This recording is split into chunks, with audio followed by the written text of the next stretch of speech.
Good morning from Panhandle Outdoors, America's only daily outdoor TV show. Your source for fishing, hunting, and information for folks who enjoy the great outdoors. Now sit back, relax. It's Panhandle Outdoors. Good morning, folks. Welcome to Panhandle Outdoors. I'm Winston Chester. I'm glad to hear this Friday morning. We're going to give away some stuff today. We'll give away some seafood. I got all kinds of stuff we're going to give away. So let's get started with our weather, brought to us by Haney Technical Center at the corner of Baldwin and Highway 77. This weather's nice now. High of 63, low of 47. That's more like it. Water temperature 76.6. Our river reading brought to us by Mountain Dew. Take it outside with Mountain Dew. The Apalachicola Bluntstown 3.2, and not a lot of movement on the Apalachicola, but look at it, Choctawhatchee. Man, this is a reading this morning at a 3.8 right there at Caryville, and it's taking off. And we expected all this rain we've had, and got a lot more rain to the west of us than to the east of us this last couple of days. They really got some rain and high winds and all, so we'll see the result of it in the Choctawhatchee River. The tide chart brought to us by Kent Forest Lawn. Can y'all believe today is Friday, November the 1st, 2019. 2019 is almost over. High tide at 11:23 was last night. Low tide this morning at 10:55. So it's going to be dropping out till about almost 11 o'clock. Then it's going to start coming back in, and it'll be coming in all afternoon. So you got a really unique situation, especially looking at the water moving and all. The wind direction will be north and northeast right now at 15. It's going to be tapering off a little bit later, and it's not, it's not going to have an effect, right there if you're out of the wind. But if you get out in the open water, it's going at 15. It's going to be blowing pretty strong. All right, let's take a break. We'll be right back.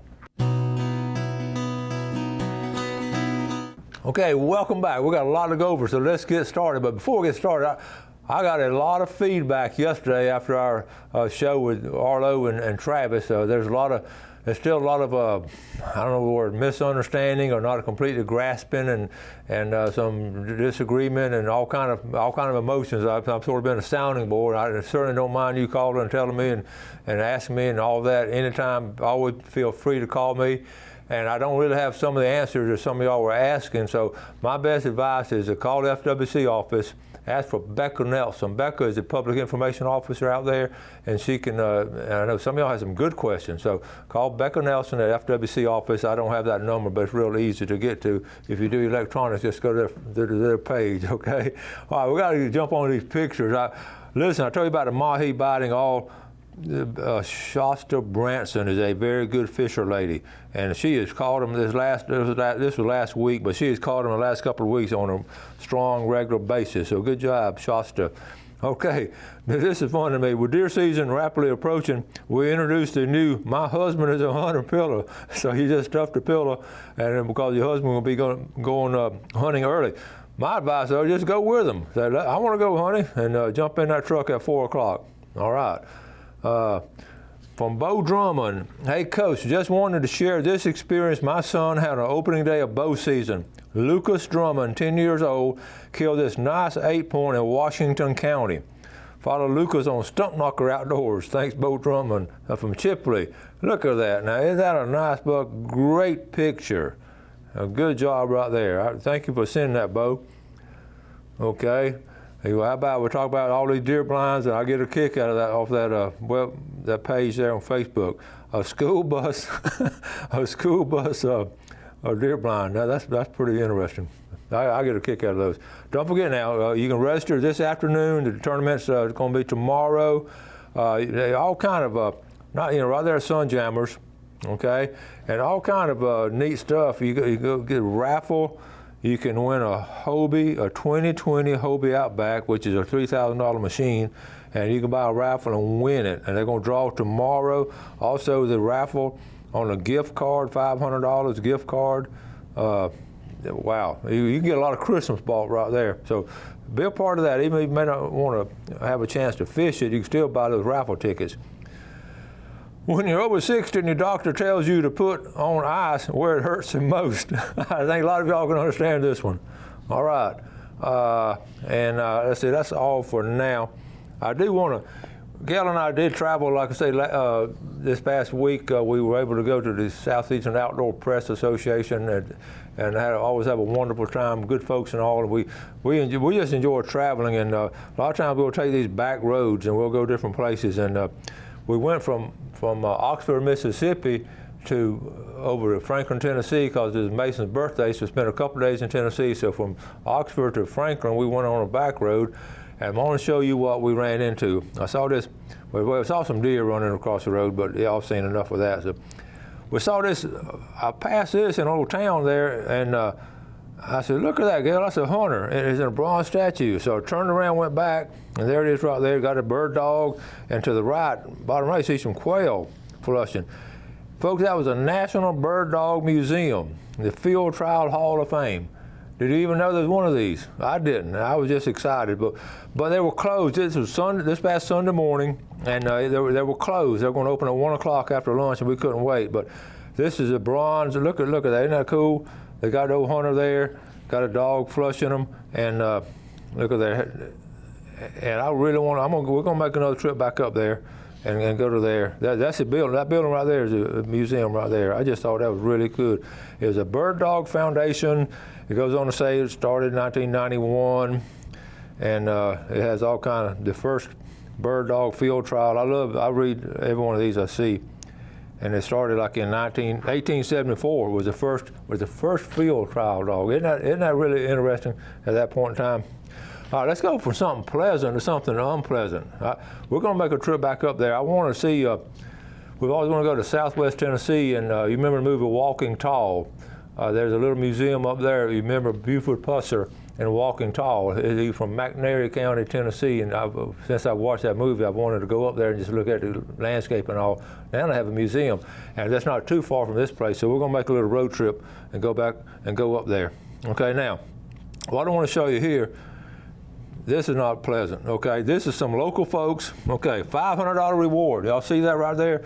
For information leading to the arrest and conviction of the individuals who stole this hunting blind, called the Bay County Sheriff's Department. This is from Andy McKenzie. This is Ronnie Grooms, all those guys, nice leasing all up there, okay? It was stolen from private property off Highway 2301 between Highway 231 and Highway 388. Between Sunday, October 20th, and Wednesday, October 23rd. And that blind is what's called a redneck blind. That's a big company that makes these blinds. Redneck Blind Company, 5 by 6 and 6 feet high. Fiberglass, 2-person, green in color. Owner offering $500. Contact investigator Jared Turner at Bacon. And Jared's one of our former students there, so Jared will jump on that because he loves the outdoors. So, and here's a better picture of it right here. That's what it looks like. If you see, they make those with a sled on it. See that sled at the bottom? You can pull those around. I think it's a great way to do that. And that's a shame. The people had to break into the fence, back a trailer up to it, and load that thing in a trailer. It would not have fit in a truck, and they stole it. So if you see something popping up like that, you might get $500 if you report it, okay? All right, let's go ahead and take our break, and we'll be right back.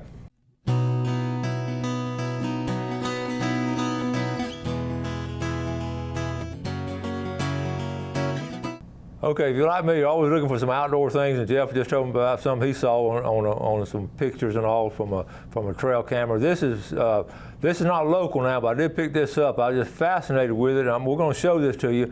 I'm going to just let it run in like a loop and all. But this is a deer, and I want you to look at a couple of things, how high a deer can jump. A lot of times we forget about how high. In fact, this deer jumped so high, the actual horns, if you look real close, the horns will, let's see, let's play it again. Is it on there now? The horns actually hit that bottom limb, and you can see the limb falling from the deer horns. This is fascinating. So we're going to just let it run through. Is it going to work, Jeff? Let's see. All right, here we go. All right. In fact, I'm going to do it in slow motion. Look at it. Look at him jumping high, okay? And then he actually sees his head hits that tree limb, okay? And that limb starts falling down. Is that just simply fascinating? All right. And then it runs off. Now, I'm not sure where this is. Somebody just posted it, and well, we're going to look at it one more time. We can. Boom. He has some of that. it's fascinating what they can do. So I just wanted to share that with you. I thought it was fascinating. And okay, now I want to go back. We were talking about doing some things at CEOPA and all. I'm just going to go through some fast pictures and different things and show you some of the things we did. It's let me see. I'm going to show you. This was in a building. We got to visit a place called a Wild Rose Kennels, and I'll have that video Monday. Wild Rose Kennels is about 10 miles outside of Oxford, and it's a world-class kennel. And they work with Labradors, and they're well trained. And they did a presentation for us, and it was just fascinating. I've seen dogs my whole life and love dogs, and what they were training those Labradors to do was just, I mean, they were able to line up like 5 in a row, and they would sit there until they called out their name. When they called out their name, like Jake, Susie, that's when the dogs would move, and that'll be on a video on Monday. If you love dogs and all, you're going to enjoy it. But this is a presentation right here that morning before we went, and this is a building they had. This is a group of us or riders, riders and different ones there. And they also, this is fascinating. I bought this book for Whitney. You know, my granddaughter Whitney is a type 1 diabetic, and they train these dogs to actually alert on stories from Wild Rose diabetic alert dogs. They have diabetic alert dogs out there, and it's fascinating. So it's named Wild Rose Kennels, and just really, I just love that place. They fed us some Mississippi catfish for lunch, and that was good. We ate there under the shade trees. This is just one of the days we spent up there. We did some other things too, but this was. Then we had like a little semi-formal stuff, and had some presentations and all. Gail and I at the dinner table, and that was our serving size. We got a kick out of our meals. They were really good meals. And then I started posing with these dogs. I love these. This was the inside presentation. I just love these dogs, and that's the owner right there, and on the right-hand side. And we were just moving through there. So anyway, this right here, you can't see what that is. That's William Faulkner's house, and that's the wall, the kitchen wall where he wrote notes when he was on his phone and all. But that was just a little side trip. So anyway.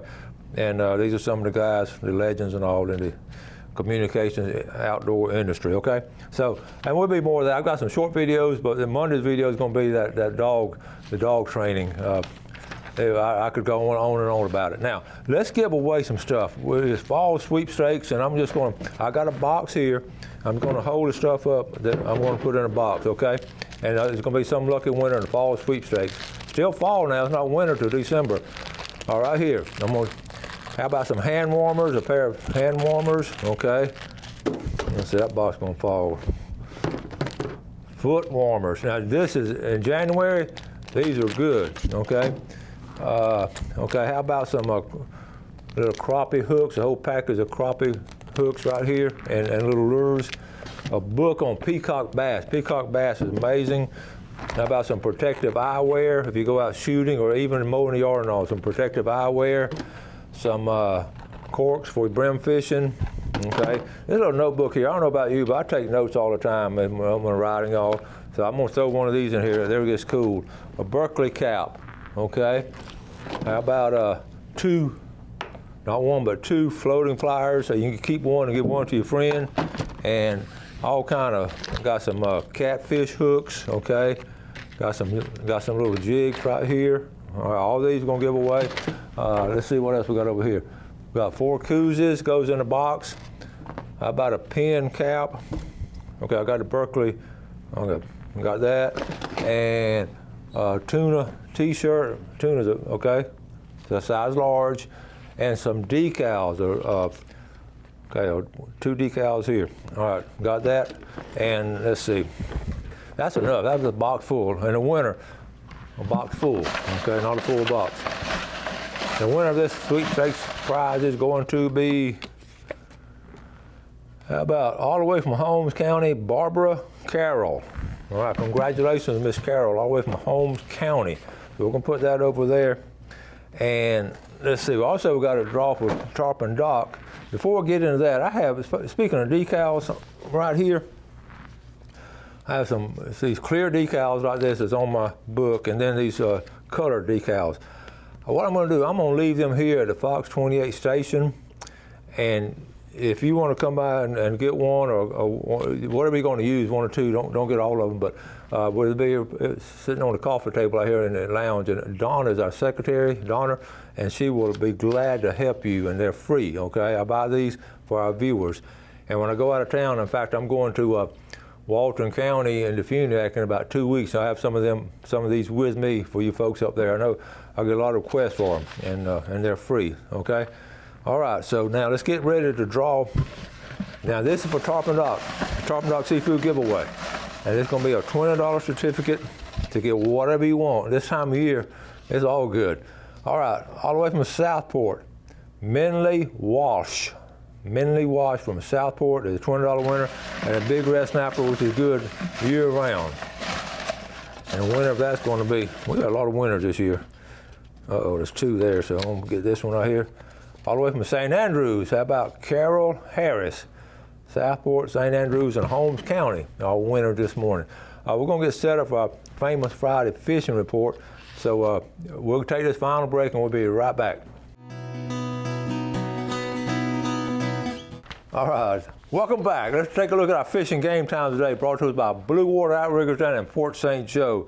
We're looking this morning from 4:17 to 6:17, and tonight from 4:45 to 6:45. That might be a good time if you can get off work early and jump on it. Okay, we're going to just do a general report, then we're going at the end we're going to talk about if you're fishing at a tournament this weekend, or if you just want to go red fishing or trout fishing, where to go this weekend. But in general now, red snapper season, we got it this weekend, and it's going to be. It may be blowing, so you just have to get out and give it a try. The bigger the boat, the better the ride. Always remember that, and I think most of y'all offshore guys know that. Over in Destin now, I've got a report from Destin. I know a lot of us don't go to fish in Destin, but they're catching a lot of permit. Okay, not pompano, but permit. And it's been a good run on them this week. It's been interesting. Off the pier, okay, again, the mahi, I showed you the mahi, and the mahi is...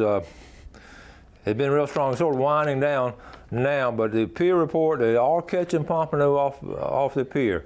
And it's almost clockwork. Every year we get around late October, early November, the pompano is going to start running, and one of the first places you're going to find them is off of the county pier or the city pier. So my reports are valid coming in from there, okay? So now let's go, all right, let's take a look. Let's take a look at Apalachicola Bay. I got a note on triple tail. I checked on the triple tail, and the triple tail about getting ready to leave Apalachicola Bay. This time of year again, but it's funny how the pompano start coming in and triple tail start going out. That's just nature around this area. So if you triple tail fish, this might be one of your last weekends to have some good luck on triple tail fishing. And so we've got that. The redfish have been good at the pier, and the number I put asterisk by these two, mullet. The mullet are out there, folks. If you want to throw that cast net and catch a mullet, now's the time to do it. And the flounder are starting to gather up a little bit. So I got an asterisk by mullet and flounder for the weekend. Now, let's say you want to go ahead and fish this tournament this weekend. What are some places you can go? Well, first of all, it's going to be headquartered right here in St. Andrew at Sunjammers. Okay, we know where it's going to be headquartered. Now, where can you go? I'm going to be honest with you. You can put in anywhere, but the most fish are being caught, and it's not breaking news to anyone. Most big fish are being caught in the East Bay, and they have been for quite some time. I saw Bill Allen and Greg Brudnicki catch those fish, and they caught them over in East Bay. Greg lives at a place where he can just drop his boat and get to East Bay real quick, and that's very convenient for him. He's the kind of guy that can take advantage of it, loves to do it, and I just love to see a politician, a mayor, go fishing all the time. I just appreciate that in Greg. He does a lot for the folks and all. So anyway, and Greg and Bill like to go, and you saw they're fishing something in 2 feet of water, and East Bay will be one of the hot spots. And you just gotta. Anybody knows about redfish, you just keep looking to your located schools and be quiet. And once you see them out there, and like they said, make the longest cast as possible and just work them. And there are all kind of places to go. I personally have not been there in a while, so I don't know where the schools of redfish are. But if I was going, I would put in there, probably right there at the bridge, and just head head north, okay? And these experienced fishermen will fish all kind of places in the East Bay. Now, if you don't want to go to East Bay, the next bet would be right here in the St. Andrew area. Okay, now you can catch them here at the pass. Okay, you can catch them here at the pass, but they're going to be too big. But back up in here off these points and all, there'll be a school of redfish somewhere in here. A lot of times what the wind's doing, the wind's going to be coming out of the north, so you're going to have some good luck going along Beach Drive and all looking for redfish. Also, my home grounds, I guess I'd call it, where I fish more than anywhere. If I was going to fish, I would start right here off this point and just work my way all through here. That's what I would do, okay? I got this area checked out. North wind, I would go here early to stay away from wind. I tried to go right through here, off these points right in here, back up in these little areas right in here. Okay, all these spots here will be holding some redfish. North wind early, you want to fish here first and then go here second, okay? That's how you'd approach the tournament this weekend. You don't have a lot of time. You can be fishing at safe daylight, but you got to be back. Now, if you catch a good-sized fish and you feel like it's going to be right there in the slot, go ahead and bring them in. They're going to start weighing in about 11 or 12 o'clock. And if you don't fish the tournament, just come right on down there and buy some of those raffle tickets. And like I say, and they're going to have some food. In fact, I'm going to have me a barbecue sandwich while I'm down there. I always, when I go to these things, I always like to eat there, and because all that money goes to support the cause. And what a great cause, teaching these young people how to swim. They've, I think, spent over, I forget how many thousands Jeff said they taught how to swim. Okay, now, pompano fishing real quick. Let's jump on pompano fishing. If you want to pompano fish this weekend, I would go right here to St. Andrew State Park, or I would go down to Mexico Beach. Mexico Beach should be holding pompano. Should be holding it there. And then St. George Island, we talked about going to St. George Island. Ed Maxwell and all the boys from Chattahoochee, they're going to be going to St. George Island and surf fishing right through here. Surf fishing good all the way, right down in here is going to be good surf fishing for pompano. If you have your kayak right through this area right in here is going to be great. Don't forget bridge fishing right here at East Point. All those are going to be some great places to go this weekend, especially out north wind. That's going to be a really good place. We've got to wrap it up. Time just flies when you're having fun. Been a good week. Again, thank you, Ken and Stan and Bill and Greg for covering me while we're going on that trip. Have a great weekend. Do something good for your fellow man. Enjoy the great outdoors, and God bless. Thanks for watching America's only daily outdoor TV show, Panhandle Outdoors with Winston Chester, featuring hunting, fishing, and other activities and information to help you enjoy the great outdoors. Join us next time for Panhandle Outdoors.